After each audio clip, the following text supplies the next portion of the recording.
ஒரு சின்ன கிராமத்தை சேர்ந்த கதை தான் இது. இது வீணா அப்புறம் ஜெகனோட கதை. அவங்களுக்கு கல்யாணமாகி 5 வருஷம் ஆயிடுச்சு. ஆனா இன்னைக்கும் அவ புருஷனை நேருக்கு நேர் பாக்குறதுக்கு பயப்படுவா. ஏ வீணா, எனக்கு டீ எங்க? இதோ கொண்டு வரேங்க. வீணாவுக்கு ஜெகனை பார்த்தாலே ரொம்ப பயப்படுவா. ஏன்னா எப்பவும் அவ அவசரத்துல ஏதாவது ஒண்ணு ஏடாகொடமா பண்ணிடுவா. ஏன்னா இன்னைக்கு கூட ஜெகனுக்கு டீ கொடுக்கும் போது அவ டீ கப்ப அவன் மேல கொட்டிட்டா. ஐயோ, சுட சுட கொட்டிட்டியே. ஐயோ கடவுளே, எனக்கு எந்த மாதிரி ஒரு பொண்டாட்டி கொடுத்துருக்க. ஒரு வேலையை கூட இந்த பொம்பளை ஒழுங்கா செய்ய மாட்டேங்கிறா. தெரியாம பண்ணிட்டேங்க. இதோ நான் இப்பவே சுத்தம் பண்ணிடுறேங்க. என்ன மன்னிச்சிடுங்க. வீணா எத்தனையோ முறை அவன்கிட்ட மன்னிப்பு கேட்டுட்டா. ஆனா அத அவன் கொஞ்சம் கூட காது கொடுத்து கேட்கல. பாவம் வீணா தெரியாம ஒரு சின்ன தப்பு பண்ணா கூட அவன் அவளை போட்டு பயங்கரமா அடிப்பான். என்ன மன்னிச்சிடுங்க. ஐயோ கடவுளே, இப்படி உதச்சாதான் நீ சரிப்பட்டு வருவ. பாவம் வீணா எப்பவும் தனக்குள்ள அழுது தன்னோட மனச அவளே தேத்திப்பா. வீணாவோட பக்கத்து வீட்டுக்காரங்க அடிக்கடி அவங்க வீட்டுக்கு வருவாங்க. இன்னைக்கும் உன் புருஷன் உன்னை போட்டு அடிச்சிருக்கிறான் போல இருக்கு. என்னோட தப்பு தாங்க. நான் தான் அவர் மேல டீய கொட்டிட்டேன். டீய கொட்டினதுக்கு யாராவது இப்படி அடிப்பாங்களா? பாரு, உன் முகம்லாம் எப்படி வீங்கி போச்சு. பேசாம அவனையும் விட்டுட்டு போக கூடாது. நீ எப்படி விட்டுட்டு போறது? இவரை தவிர எனக்குன்னு யாரு இருக்காங்க? 2 வருஷத்துக்கு முன்னாடி எங்க அம்மாவும் இறந்து போயிட்டாங்க. அப்படி நான் இவரை விட்டுட்டு போயிட்டேன்னா நான் எங்க இருப்பேன்? என்ன சாப்பிடுவேன்? நான் இவரை எப்படிங்க விட்டுட்டு போக முடியும்? உனக்கு கை கால் நல்லா தானே இருக்கு.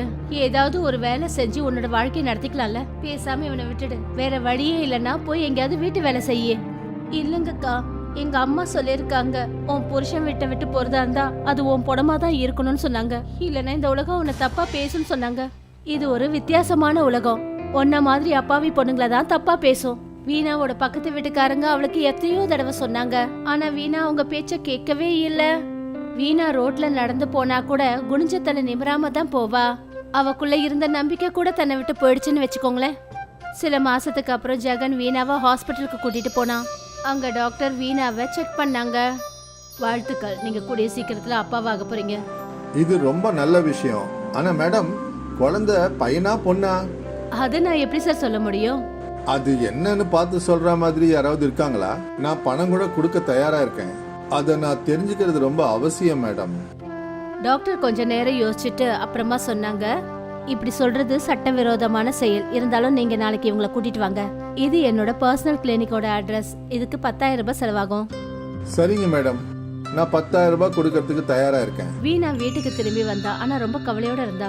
ஒருவேளை அவ வயித்துல இருக்கிற குழந்தை பெண் குழந்தையா இருந்தா ஜெகன் அவளை என்ன பண்ணுவாரு? மறுநாள் ஜெகன் வீணாவை டாக்டரோட பிரைவேட் கிளினிக்கு கூட்டிட்டு போனான். அங்க வீணாவை மறுபடியும் டாக்டர் செக் பண்ணாங்க. இவங்க வயித்துல இருக்குது பெண் குழந்தை. நான் அப்பவே நினைச்சேன், இவளால எனக்கு ஒரு வாரிசை பெத்து கொடுக்க முடியாதுன்னு. இவ இந்த பெண் குழந்தைய பெத்து கொடுத்தான்னா நான் கடன்ல முழுகணுமா? எனக்கு இந்த பெண் குழந்தை எல்லாம் தேவையே இல்ல. இப்ப என்ன பண்ண போறீங்க? என்ன குழந்தைன்னா எனக்கு இந்த பெண் குழந்தை தேவையில்ல. அப்போ அபோர்ஷன் பண்ண சொல்றீங்களா? டாக்டர் வீணாவை பார்த்துக்கிட்டு இருந்தாங்க. ஆனா ஜெகன் பேசிக்கிட்டு இருந்தான். அவ எப்படி என் முன்னாடி வாயை தரப்பா? அதான் நான் சொல்லிட்டேன்ல, அவ்வளவுதான். எங்களுக்கு பெண் குழந்தை தேவையில்லை. சரி, இவங்களுக்கு 3 நாள் கழிச்சு அபோர்ஷன் பண்ணலாம். சரி. வீணா வீட்டுக்கு போனா. அவ ரொம்ப கவலையோட இருந்தா. அவ அழுதுகிட்டே இருந்தா. அப்ப ஜெகன் வீட்டுக்கு வந்த போது, எனக்கு இந்த பெண் குழந்தை வேணும். உனக்கு இந்த பெண் குழந்தை தேவையா? என் முதுகுல சுமைய சுமந்துட்டு இருக்கிறோன்னு ஆசைப்படுறியா? அப்புறம் மறுபடியும் ஜெகன் வீணாவை போட்டு அடிக்க ஆரம்பிச்சிட்டான். வீணா பாவம் அழுதா, துடிச்சா, கத்தினா. இதே மாதிரி கடந்த 2 நாளா நடந்துகிட்டே இருந்தது. வீணாவோட புருஷன் ஜெகன் தினமும் அவளை போட்டு அடிப்பான். 3வது நாள் ராத்திரி வீணாவுக்கு தூக்கமே வரல. அவளுக்கு தான் பெண் குழந்தைய சாகடிக்கிறதுக்கு கொஞ்சமும் விருப்பம் இல்ல. என்ன பண்றதுன்னு யோசிச்சு அவ அப்படியே தூங்கிட்டா. அவளோட கனவுல ஒரு சின்ன குழந்தை வந்தது. அது பொம்மைகளோட விளையாடிட்டு இருந்தது. அந்த குழந்தை விளையாடிட்டு இருக்கும் போது அந்த குழந்தை அப்படியே தேவி உருவத்துல மாறுச்சு. வீணா, நான் உன் கூட இருக்கேன். நீ உன்னோட மகளை பெத்து எடுக்கணும். அப்புறம் நான் உன் கூட இருக்கேன். இந்த குழந்தைய நீ கொல்ல விடக்கூடாது. எழுந்துரு. அப்புறம் வீணா திடீர்னு கண் விழிச்சா. அவ பார்த்த போது பொழுதும் விடிஞ்சிடுச்சு. அவ அப்படியே உட்காந்து தன்னோட கனவை பத்தி நினைச்சுக்கிட்டு இருந்தா. வீணா, நேரமாயிடுச்சு, கிளம்பு. ஹாஸ்பிட்டலுக்கு போனோம். உனக்கு அபார்ஷன் பண்ணணும்.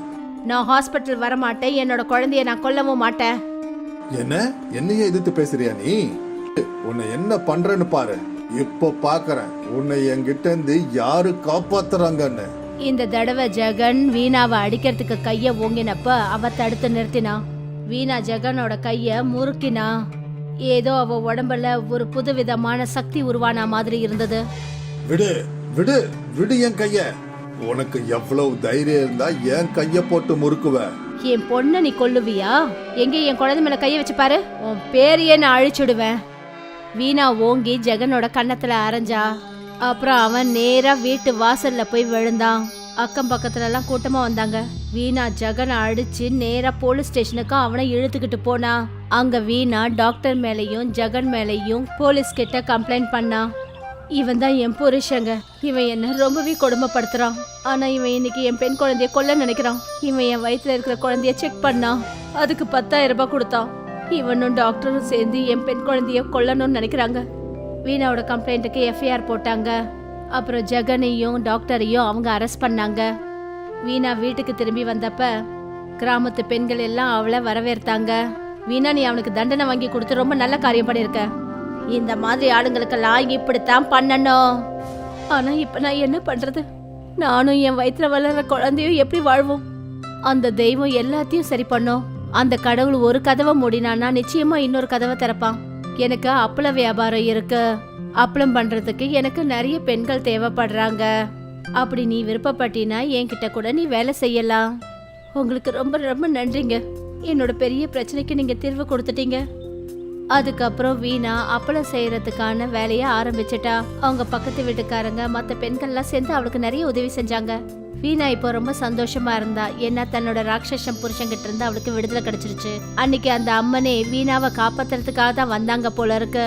ஆனா எது எப்படியோ அந்த தெய்வம் வீணாவை மோசமான வாழ்க்கையில இருந்து காப்பாத்திடுச்சு. சில மாசங்களுக்கு அப்புறமா வீணாவுக்கு ஒரு அழகான பெண் குழந்தை பிறந்தது. பாரு வீணா, இந்த குழந்தை எவ்வளவு அழகா இருக்குன்னு. ஆமா, என்னோட செல்லம். இவளை நல்லா வளர்த்து ஒரு பெரிய ஆபீசர் ஆக்க. என் பொண்ணோட விருப்பம் என்னமோ அதே மாதிரி அவளும் ஆவா. அவ நிறைய படிப்பா, எனக்கு அவ பெருமைய சேர்ப்பா. அவ சுதந்திரமா தன்னோட சொந்த கால்ல நிப்பா. அவளுக்கு எந்த ஒரு ஆணும் தேவைப்படாது. வீணாவோட பொண்ணு அவளோட சக்திக்கான ஸ்வரூபம். அதனால அவளோட விருப்பம் என்னன்னா அவ பெரிய சக்திசாலியா இருக்கணும்னு நினைச்சா. வீணாவுக்கு தன்னோட பெண் குழந்தை பிறந்ததுல இருந்து அவளுக்கு நிறைய சந்தோஷங்கள் கிடைச்சது.